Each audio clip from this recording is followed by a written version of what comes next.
Seja bem-vindo à parte 2 da aula 2, alunos. Hoje nós iremos continuar a falar um pouco sobre mercado, produção, bens e demanda. Basicamente, para essa segunda parte, o que a gente precisa trabalhar? Vamos lá. Entender um pouquinho como é dividido o estudo da microeconomia e entender os diferentes tipos de mercado e competição. Então, basicamente, são esses dois pontos que nós vamos ver nesta segunda parte. Bom, o que é a microeconomia, né? A microeconomia, como a gente já viu, ela estuda os comportamentos das famílias e das empresas e os mercados nas quais elas operam.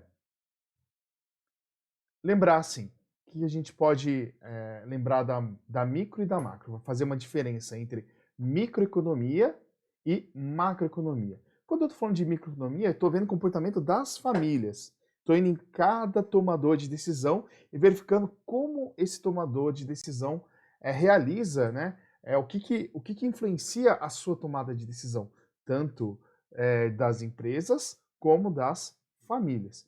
E aí, quando a gente passa para o aspecto macroeconômico, no estudo da macroeconomia, a gente está falando nos mercados globais. Então, por exemplo, nós estamos falando de um país, como a taxa de juros vai afetar o desemprego, vai afetar índices de produtividade. Tá? Então, aí eu estou pegando um aspecto macroeconômico da economia. Bom, a microeconomia, ela se preocupa com o quê? Com a análise de parcial das unidades. Quem são as unidades? Os consumidores, as firmas, os mercados específicos, são todas as unidades. Então a gente vai se preocupar como esse tomador de decisão toma a sua decisão. O que influencia esse tomador de decisão a tomar, a fazer aquela escolha, né? E também nós vamos ver uma coisa muito fundamental em microeconomia, que é a questão da formação dos preços de mercado. Nós vamos ver mais para frente aí que preço é algo que influencia muito a tomada de decisão tanto de empresas como das famílias. Legal. Como que é dividida essa microeconomia? Então, nós temos aqui uma primeira parte que vai falar da procura, né? Que é a teoria da demanda. O que nós estudamos aqui em teoria da demanda? Nós vamos estudar exatamente o consumidor. Nós vamos entender como esse consumidor toma suas decisões, né? Vamos investigar assim quais fatores influenciam a tomada de decisão desses tomadores de decisões individuais, né? Na teoria da oferta, nós aí vamos para as empresas, aqueles que produzem. Então a gente vai falar um pouco de teoria de produção, nós vamos falar um pouco sobre teoria do custo, né? Teoria dos custos de produção. E nós vamos falar aqui da oferta no mercado. O que influencia um tomador de decisão que oferta um produto, não é aquele que compra, né? Aquele que está ofertando o seu produto dentro do mercado. O que influencia esse tomador de decisão, esse dono de uma empresa a produzir mais ou menos, né? O quanto ofertar dentro de uma empresa, né? A microeconomia também tem uma análise do quê? Das estruturas de mercado, né? E aí, quando nós falamos de mercados de bens e serviços, nós vamos ver isso aqui hoje de forma bem superficial, bem introdutória, e lá na frente vamos fazer aí análises mais profundas da lei da demanda em concorrência perfeita, em concorrência monopolista, em monopólio, em oligopólio e assim por diante. E também vamos falar um pouquinho da estrutura de mercado, do mercado de insumos e fatores de produção. Lembra na parte 1 da nossa aula, nós vimos lá que nós temos diagrama de fluxo circular. Nesse diagrama de fluxo circular, nós temos a interação de empresas e famílias no mercado de bens e serviços, e nós temos também a interação deles no mercado de insumos e fatores.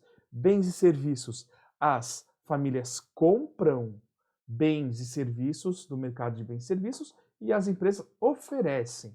Quando nós passamos para o mercado de insumos e fatores de produção, nós temos as empresas adquirindo os fatores de produção, terra, mão de obra, trabalho, capital, maquinário, né? E as famílias fornecendo esses fatores de produção lá no mercado de insumos e fatores de produção, né? Também temos aqui uma teoria do equilíbrio geral e do bem-estar, aqui falando um pouquinho sobre políticas de bem-estar, né? E aí as imperfeições de mercado, como por exemplo externalidades, né? Os bens públicos e alguns tipos de informação assimétrica. Então, tudo isso aqui está englobado dentro do estudo de microeconomia. Muito bom. Você provavelmente já ouviu falar de uma tal de demanda e oferta. Ou, em vez de demanda, procura e oferta. Nós vemos muito isso quando a gente fala de economia. Nós falamos das interações nos mercados. O que é isso? O que são? Né? Vamos pensar um pouquinho, e aí eu quero que vocês me ajudem a relembrar um exemplo que nós demos na primeira parte, que é exatamente a questão do petróleo negativo, lembram? Né? Vamos retomar um pouquinho dessa história para a gente tentar entender um pouco dessa tal de demanda e oferta, essa procura e oferta. Lembrar aqui que uma reportagem do dia 20, né, de abril de 2020, o preço do petróleo americano caiu abaixo de zero, né? E aí a gente tentou entender como que isso aconteceu e como isso afetou o mundo. Bom, nós vimos que o petróleo, né, o barril de petróleo cru nos Estados Unidos chegou a um preço de menos 37 dólares, aí no dia 20 do 4, né? E aí ela atingiu esse preço negativo. Bom, o que aconteceu para tudo isso chegar, né? Para que o valor do barril de petróleo chegasse a esse valor de menos 37 dólares. Nós temos uma instabilidade provocada pelo coronavírus, então, com a instalação do coronavírus lá no início, lá em Wuhan, né, um grande centro produtor da China, onde se concentram várias indústrias, várias indústrias de produção de eletrônicos, por exemplo, né? Nós tivemos a pandemia como um todo, em que se estabeleceu que o isolamento social. Então as pessoas pararam de sair de casa, né? Aliás, pararam não, né? Houve uma diminuição muito drástica da movimentação das pessoas. Isso fez com que o consumo, né, a demanda, né, a procura por combustível, né, gasolina, diesel, caísse bastante. Com essa diminuição, o que aconteceu? Houve uma diminuição na demanda.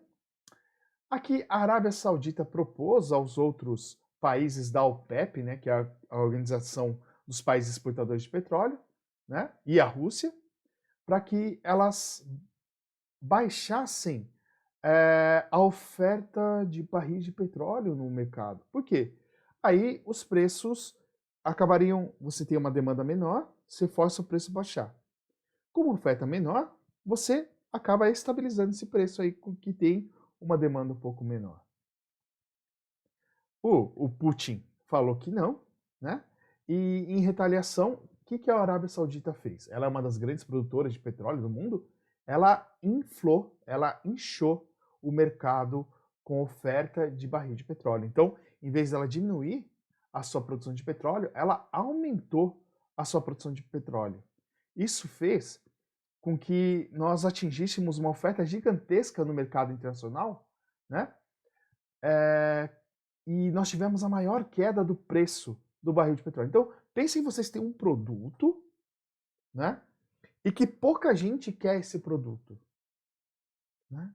Então, se você jogar um preço muito alto, você não consegue vender esse produto. Foi o que aconteceu aqui. Nesse caso, houve uma oferta muito grande. Os Estados Unidos, bom, vamos comprar agora, né, esses barris de petróleo, fizeram a reserva deles lá, né, a reserva de petróleo, né, uma reserva de segurança da nação dos Estados Unidos. Só que assim, eles fizeram com que os estoques deles chegassem ao limite.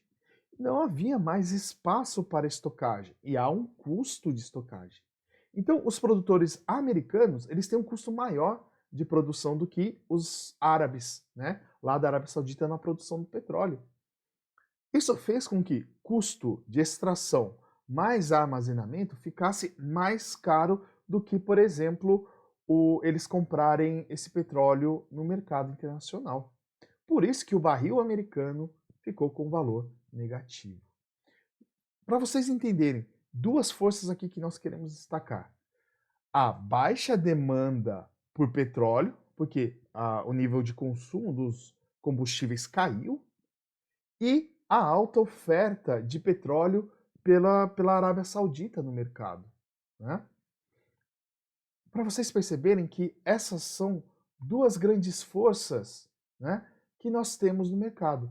Demanda e oferta são as forças que fazem a economia de mercado funcionar, determinando preços e, consequentemente, a alocação dos recursos escassos da sociedade. Por exemplo, se nós temos elevada demanda por um produto e não temos a oferta, aquele valor daquele produto acaba subindo. Então a gente tem pouca gente vendendo um produto e muita gente querendo comprar. O valor acaba subindo, né? Nós forçamos, através dessa força de demanda e oferta, nós forçamos esse preço para cima, né? Nós forçamos uma elevação desse preço. Quando isso acontece,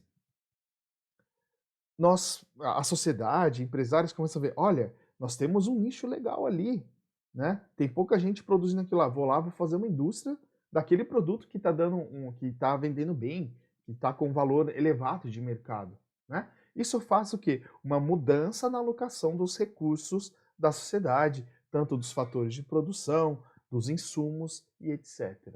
Né? Então, para vocês perceberem que demanda e oferta são as forças que movem a nossa economia, né? Que fazem com que o mercado funcione, que os mercados funcionem. Vamos pegar um exemplo bem recente aqui para a gente tentar entender um pouquinho mais. Entenda, aqui, essa é uma reportagem aqui do dia 15/5 de 2020. Entenda por que não foi o jeitinho brasileiro que fez o álcool gel disparar, né?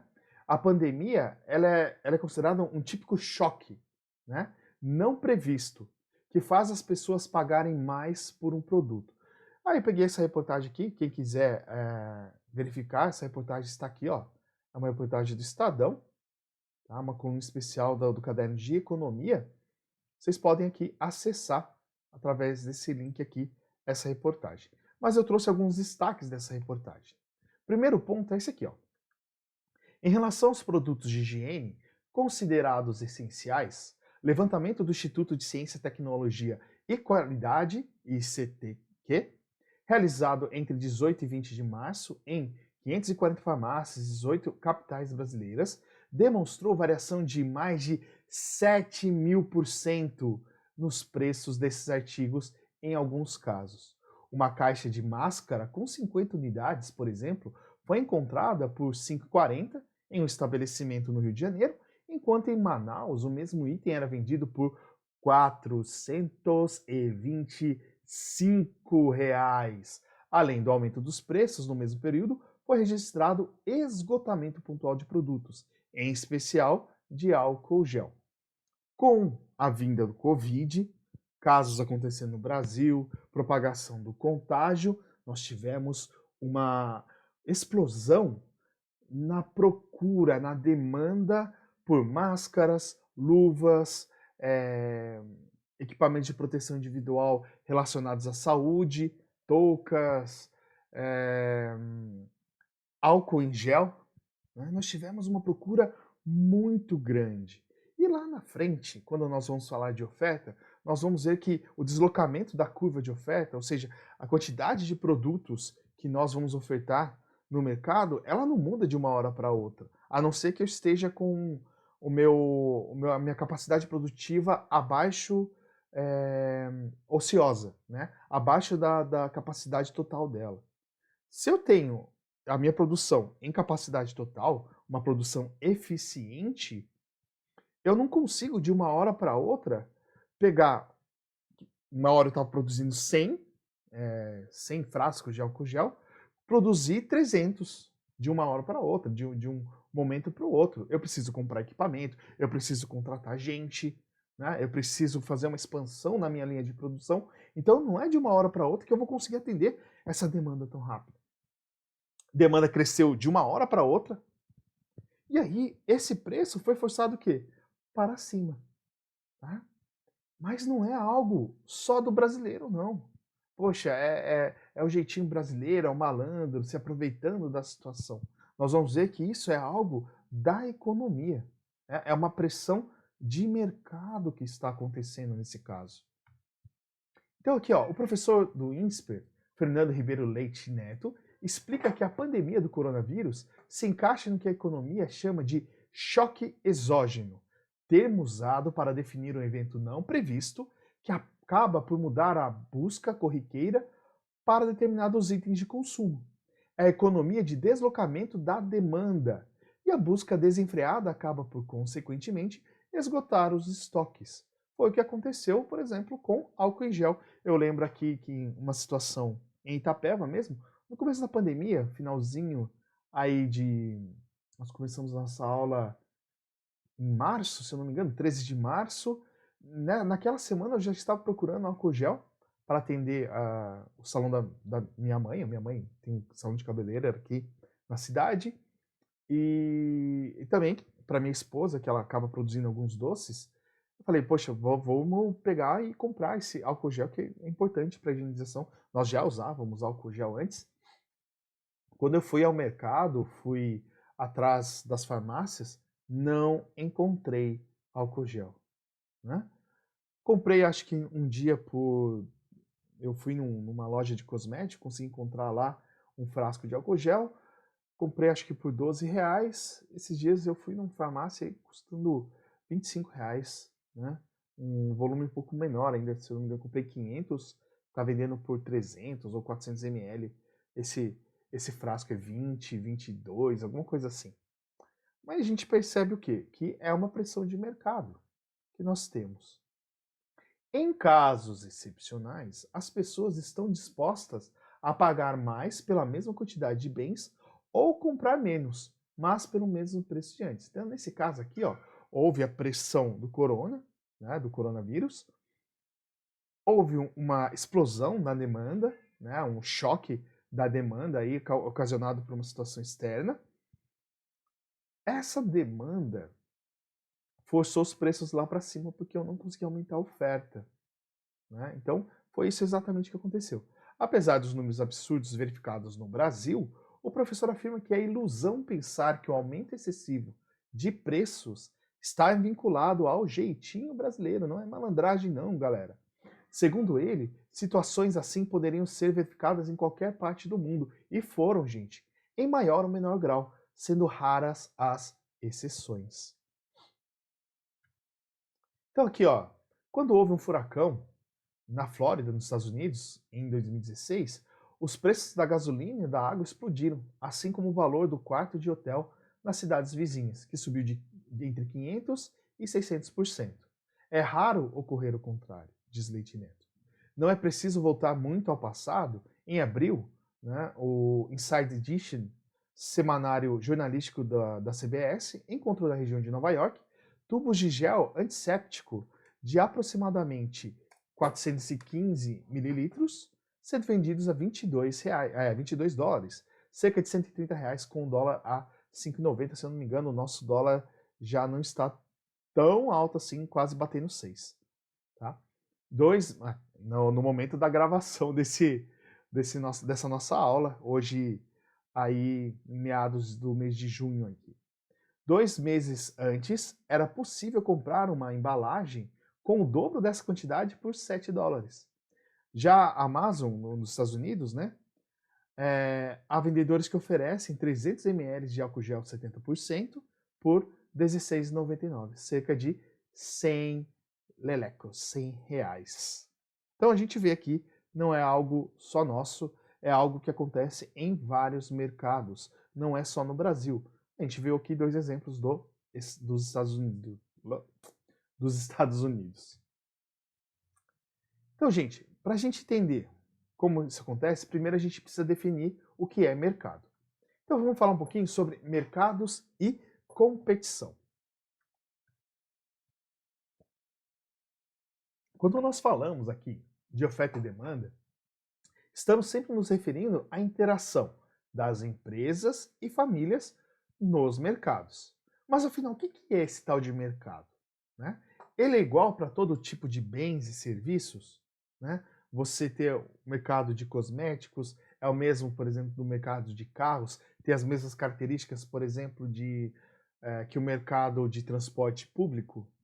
Será que tem as mesmas características? Não. Cada bem e serviço tem uma característica. O mercado de cervejas é um, o mercado de chocolates é outro, o mercado, por exemplo, de remédios, né, é outro. Tem outras características, né? Mercado de restaurantes, por exemplo, está sofrendo bastante, porque parte da sua receita está sendo muito afetada, né? É uma questão sanitária, né, que a gente tem que entender. Se vocês assistiram aquele vídeo que eu recomendei, 100 pessoas, nós não movimentamos o mercado. Né? Se as pessoas ficam doentes e morrem, nós não temos pessoas para alimentar o mercado. Então, há uma falsa dicotomia aí entre saúde e economia. As duas coisas estão muito atreladas umas às outras, né? Vamos salvar vidas primeiro, depois nós vamos salvar a economia. Muito bem. No caso deles, parte do faturamento dos restaurantes vinha do quê? De você ir até o restaurante e comer lá dentro, né? Não era todo o delivery, não era toda a parte de delivery. Lógico, algumas empresas tiveram que se modificar para se adequar a essa nova realidade que nós estamos vivendo. Então, o que é o mercado? O mercado é um grupo de compradores e vendedores de um determinado bem ou serviço.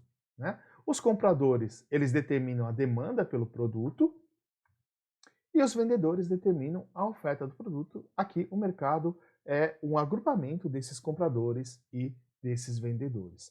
Nós temos algumas situações de mercado organizado, né? Existem algumas áreas em que nós temos um mercado organizado. Por exemplo, de produtos agrícolas, né? E outros mercados. Temos aqui o exemplo da CEAGESP, que é o quê? É uma companhia, né?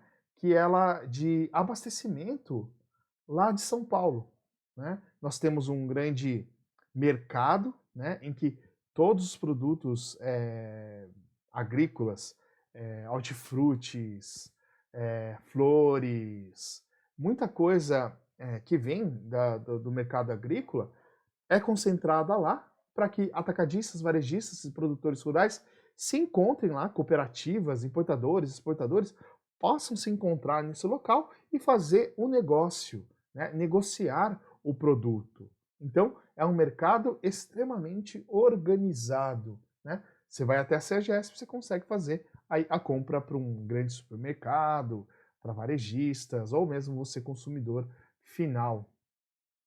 Esse aqui é um exemplo de mercado organizado. Olha um outro exemplo aqui bem legal que eu encontrei, que é o leilão de peixes, né? O mercado de peixes lá no Japão, lá na cidade de Tóquio. Né?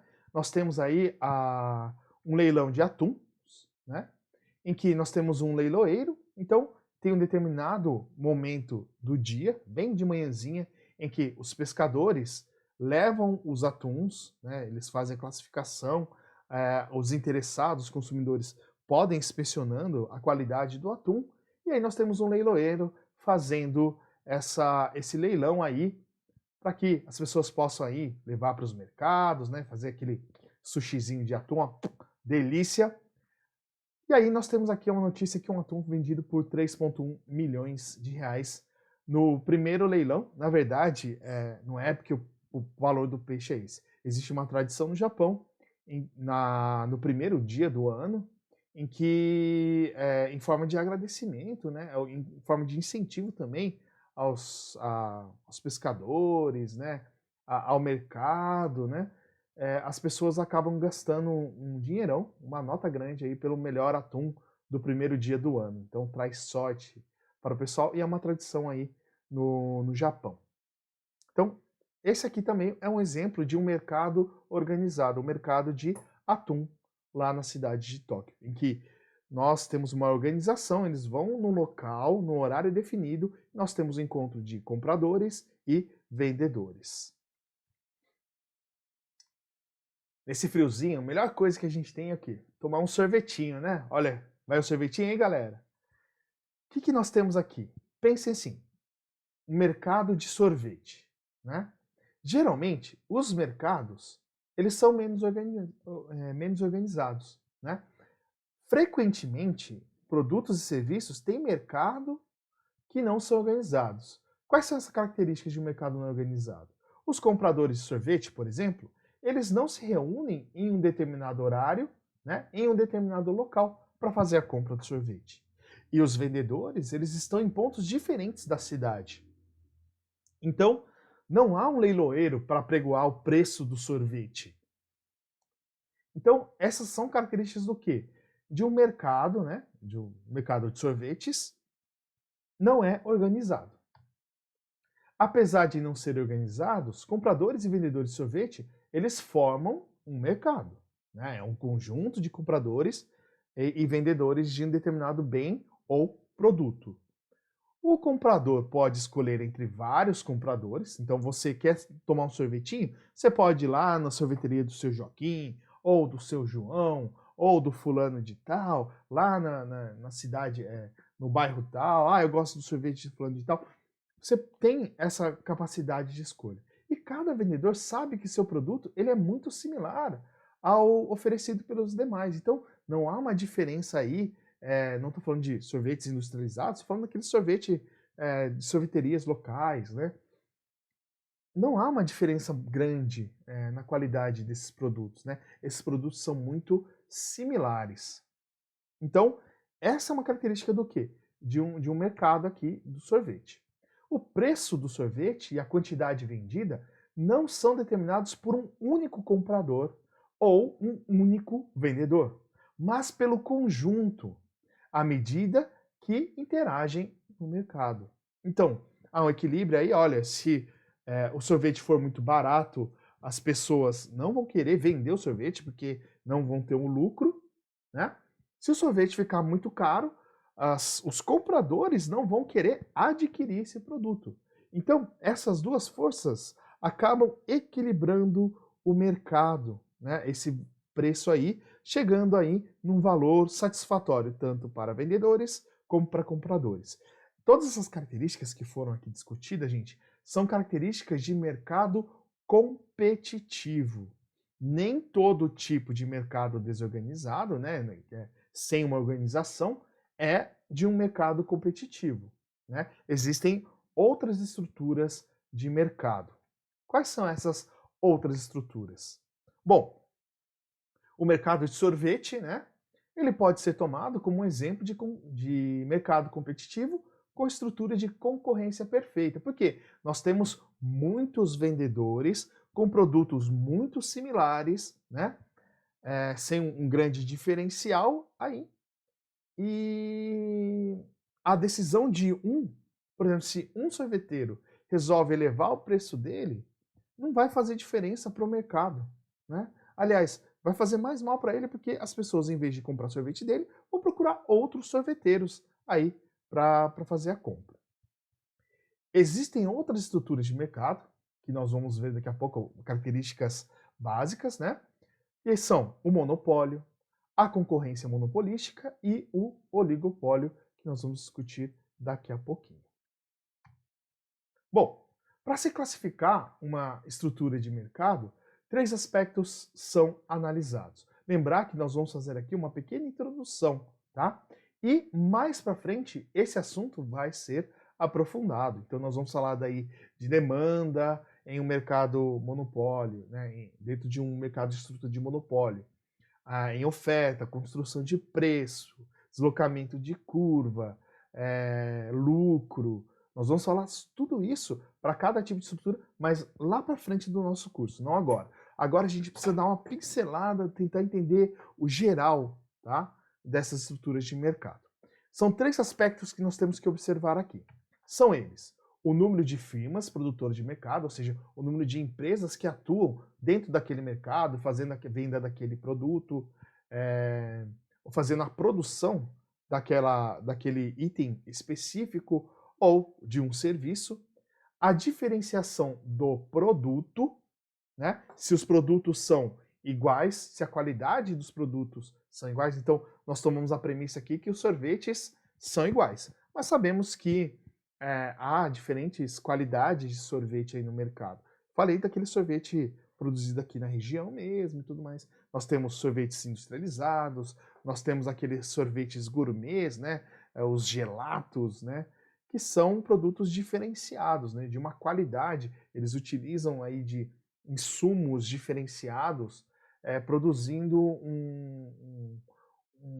dando ao seu produto final uma qualidade diferenciada. Então, também conta, né, essa diferenciação do produto dentro da classificação da estrutura de mercado daquele bem. E também a existência de barreiras à entrada de novas empresas. Se a gente pegar, por exemplo, a empresa de sorvete, né, a pessoa pode começar a produzir sorvete na própria casa? Pode. Há uma barreira grande para você começar a produzir? Há uma barreira sanitária que você tem que fazer e tudo mais. Mas, por exemplo, você não consegue produzir petróleo. Ah, vou começar a refinar petróleo aqui. Você tem um investimento muito grande, você tem leis que acabam te impedindo de entrar aí, nesse ramo de refino de petróleo, por exemplo. Né? Então, são esses três aspectos que nós temos que ficar ligados para fazer a classificação da estrutura de um mercado de bens e serviços. A primeira estrutura que nós vamos ver aqui é a tal da concorrência perfeita, que nós já vimos, né? O mercado de sorvete, né? Onde nós temos um número infinito de empresas, né? Um produto homogêneo, sem grandes diferenciações entre eles de qualidade, embalagem, são produtos muito homogêneos e não existe barreiras à entrada de empresas e consumidores. Podemos dar um exemplo aqui, ó, do setor hortifruti granjeiro. O setor de hortifruti granjeiro é um setor assim que ele se aproxima muito à concorrência perfeita. Para quem não sabe, para quem não viu, esses dias eu assisti um documentário, não sei se vocês já assistiram o Super Size Me, né? Que o cara vai lá e vou passar 30 dias, um mês só comendo comida do McDonald's, né? E aí se eles perguntarem se eu quero o Super Size, né? Eu vou falar que sim, né? Super Size é batata e refrigerante grande, né? O grande dos Estados Unidos é muito maior do que o nosso grande aqui no Brasil, gente. Então, ele fez um outro documentário falando sobre a produção de frangos nos Estados Unidos. E aí ele mostrou todo um oligopólio, todo um cartel por trás da produção de frangos nos Estados Unidos. Então, fica a dica aí, Super Size Me 2. Tá? Procurem esse documentário, que é um documentário muito interessante, gente. E aí nós vemos que alguns tipos de atitudes acabam influenciando o mercado de determinado bem e serviço. Fica a dica aí, um documentário bem legal para vocês assistirem. Monopólio. O que é o monopólio? Né? Quais são as características de uma estrutura de mercado de monopólio? Nós temos aqui uma única empresa que controla aquele bem ou serviço, um produto sem substitutos próximos, né, com barreiras à entrada de novas empresas. Você é o único que produz aquele produto, não tem outro substituto. Nós falamos, vamos falar aqui, daqui a pouco do sorvete, né? Existe algum substituto do sorvete? Né? Mas no caso aqui, ó, da refinaria de petróleo no Brasil, que é um monopólio da Petrobras, não existe nenhuma outra empresa que adentre ao Brasil. Por mais que as nossas leis, eu não lembro se a partir de 2016 caiu esse monopólio da refinaria, mas nenhuma empresa entra para fazer o refino de petróleo no Brasil, porque a concorrência realmente é uma concorrência muito pesada, você concorrer contra um país para poder fazer o refino do petróleo. Então, esse é uma característica, é um exemplo de mercado aí de monopólio, de uma estrutura de mercado de monopólio. Então, toda vez que você comprar combustível no Brasil, sem dúvidas, ele vem de uma refinaria de petróleo da Petrobras aqui no nosso Brasil.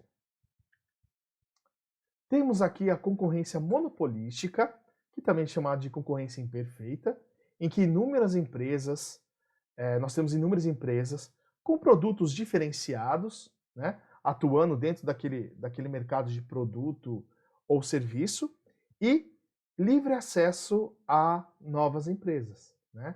Livre acesso da entrada de novas empresas, que aqui nós englobamos a maior parte dos produtos e serviços que nós conhecemos, chamado de concorrência monopolística. Trouxe aqui para vocês, gente, o exemplo do mercado de chinelos. Vocês conhecem aqui a tal das Havaianas, né, que é um chinelo aí de um polímero, né, borracha. A marca Havaianas é da holding Alpargatas, e ela é dona de várias outras marcas, não só da Havaianas. E aí eu trouxe para vocês o market share. O que é market share? Né? Que é a divisão de mercados de chinelos no Brasil. Então nós temos aqui, ó, isso aqui é um dado de 2016, eu não encontrei dados mais recentes, são dados assim super estratégicos, tá, gente? Quando a gente faz a decisão para entrar no mercado, é importante a gente conhecer o market share, né? O quanto cada empresa domina desse mercado, para até caracterizar, olha, é um mercado fácil de entrar, difícil de entrar, vamos ter que investir bastante em marketing, para fazer as tomadas de decisão, né? O market share, né, que é essa divisão de mercados, é de 25% das Alpargatas, né? Aí a Grendene tem 17%, Arezzo 3%, Vulcabras aqui 2%, e nós temos outras produtoras de chinelo aqui em 53%. Nós temos um produto diferenciado, né? A qualidade dos produtos aqui ela é diferenciada. Nós temos aqui um grande investimento em marketing da Havaianas, né? A Havaianas lá nos anos 80, gente, era um chinelinho chinfrim, né? Aquele branco com azul, azul cor de bebê, né? Era uma coisa assim muito assim do povão, né? E aí começaram a contratar artistas, o chinelo do artista tal, né? Só usando Havaianas mudaram a qualidade, mudaram o design, investiram muito em marketing, tomou um outro formato. Aí nós temos a Havaiana agora com outro patamar, né? Então, esse daqui é um exemplo aí de um mercado de concorrência imperfeita ou monopolística. O último estrutura de mercado que nós vamos ver hoje é a estrutura de oligopólio, em que nós temos um pequeno número de empresas que dominam o mercado. Os produtos podem ser homogêneos ou diferenciados, com barreiras à entrada de novas empresas. Temos aqui, gente, ó, o market share aqui do mercado de cervejas, né? 70% da Ambev aqui, controlador aqui da Skol, Brahma, Antártica, Boêmia. Nós temos aqui 10% de outras. O grupo Petrópolis é o grupo da Itaipava, da cerveja Cristal. Eles têm outros tipos de bebida, já esqueci. Assim, eles estão até investindo em bebidas mais artesanais também, né? Aquelas cervejas de uma qualidade um pouquinho maior. E aí nós temos a Brasil Kirin. A Kirin, ela é dona... A Kirin eu não lembro qual é a marca de cerveja dela, mas ela também é uma grande produtora de bebidas aqui, dominando 10% do market share brasileiro. Temos também aqui um outro exemplo, que é o mercado de telefonia, em que um pequeno grupo de empresas domina esse mercado. Muito difícil, né? Acabar entrando nesse mercado aqui. Nós podemos ter um produto bem homogêneo, né? Ou produtos diferenciados. Tá? Então, no oligopólio, a gente tem essa característica dos produtos aqui. Tabelinha para a gente resumir, né? Para a gente lembrar aí os tipos de estruturas de mercado. Temos concorrência perfeita, monopólio, oligopólio e concorrência monopolista. Vamos caracterizar aqui em relação ao número de empresas, né? Na concorrência perfeita nós temos muitas empresas, um número muito grande. No monopólio nós temos apenas uma empresa. No oligopólio nós temos um pequeno número de empresas. E na concorrência monopolista nós temos um grande número de empresas. O produto na concorrência perfeita ele é homogêneo, não tem diferenciação entre os produtos dos diferentes produtores. no monopólio, nós não temos nenhum substituto próximo, só tem eles, né? No oligopólio, esse produto pode ser homogêneo ou pode ser diferenciado, no caso da cerveja, ou homogêneo aqui no caso da telefonia celular, né? E aqui, na concorrência monopolista, nós temos produtos diferenciados, né?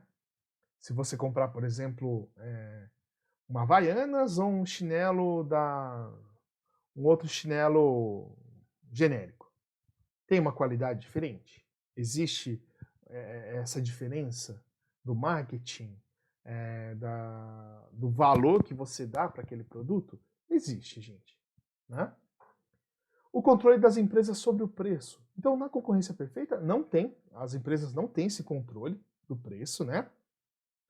Não tem possibilidade, né, de manobras dessas empresas, porque na concorrência perfeita você é um player dentro de uma infinidade de players, né?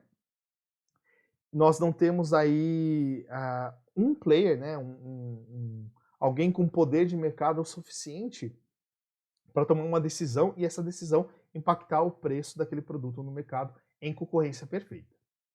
No monopólio, eles têm um grande poder sobre o preço, né? Sobretudo quando não há intervenção restritiva do governo, né? As leis antitrusts, né? O governo não impõe ali um limite, olha, você vai vender esse produto, mas não pode passar de determinado valor, né? No oligopólio, ela é dificultada, né? Essa combinação de preços pela independência entre as empresas, porém nós temos aí casos aí de cartéis, né? Controlando preços e cotas de produtos, lembrando que a formação de cartel ela é crime financeiro, é crime econômico, tá? E na concorrência monopolista, nós temos uma pouca margem para manobra devido à existência do quê? De substitutos próximos, né? De produtos, por exemplo, se um produto fica muito caro, né? Eu vou lá e posso comprar esse outro produto aqui para substituir, sem problema nenhum, né? Então, aqui existe uma pouca margem para manobra em relação aos preços. Em relação à concorrência essa preço assim, o que você pode fazer além da alteração do preço, né? Aqui não seria eficaz, né? Não é possível, não há uma eficácia, né? Por exemplo, aqui o que pode encaixar como concorrência essa preço? Investimento em propaganda, né? Você ter propagandas diferentes, colocar lá. No mercado de concorrência perfeita, os produtos são muito similares, então o investimento aqui, né, não faz sentido. Aqui no monopólio recorre a campanhas institucionais para salvaguardar a sua imagem, né? Então há um investimento aqui para manter esse monopólio. No oligopólio ela é intensa, né? Sobretudo quando há diferenciação do produto, então investimento em marketing, investimento em propaganda é muito grande. E aqui em concorrência monopolista, né, nós temos aqui uma diferenciação de embalagens, né, nos tipos de serviços complementares. Olha, a gente tinha no mercado de streaming, por exemplo, a Netflix, né? Netflix, hoje, ela ganhou vários concorrentes. Nós temos o Hulu, nós temos a Amazon Prime, nós temos a Disney vai lançar, né, o seu sistema de streaming, a HBO, Telecine, né? Temos aí vários agora programas de streaming. Tem uma sacada muito legal da Amazon Prime, né? Os estúdios estão querendo lançar, cada estúdio de cinema querendo lançar o seu próprio serviço de streaming. Então, a Disney, por exemplo, começou a tirar do catálogo da Netflix, né, os produtos da Disney, né, com a marca Disney. E em relação à Amazon Prime, quando você fazia uma compra na Amazon Prime, né, viravam um Amazon Prime, né, que é uma conta premium na Amazon, você tinha o frete grátis e ganhava, além do frete grátis nos produtos do site da Amazon, você ganhava o quê? Um serviço de streaming, de músicas, de filmes, séries, né? Olha que coisa maravilhosa. Então, um serviço complementar, né, que foi oferecido ali para ele conquistar esse mercado, né, ter a sua fatia, esse share do mercado.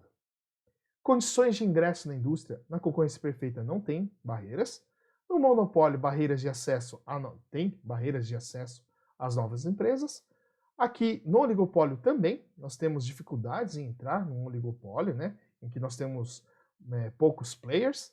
E aí, aqui na concorrência monopolista, se aproxima muito da concorrência perfeita, não há barreiras. Tá? Gente, essa aqui era a segunda parte. A partir do sábado que vem, nós começaremos os nossos encontros presenciais aos sábados e já vou soltar durante a semana aí a nossa aula 3, em que começaremos a falar sobre demanda, ok? Lembrando, vou deixar também a lista de exercício 4 para vocês realizarem. Desejo a vocês um bom estudo, que vocês possam aí tirar suas dúvidas nos fóruns de dúvidas que nós estamos postando lá dentro do Classroom. Postem as dúvidas nos comentários, que daí a gente vai aos poucos respondendo a sua dúvida e quem sabe seja a dúvida aí dos seus colegas. Ok? Então fica aqui o meu desejo de bons estudos e até a próxima. Tchau, tchau, galera. Um abraço.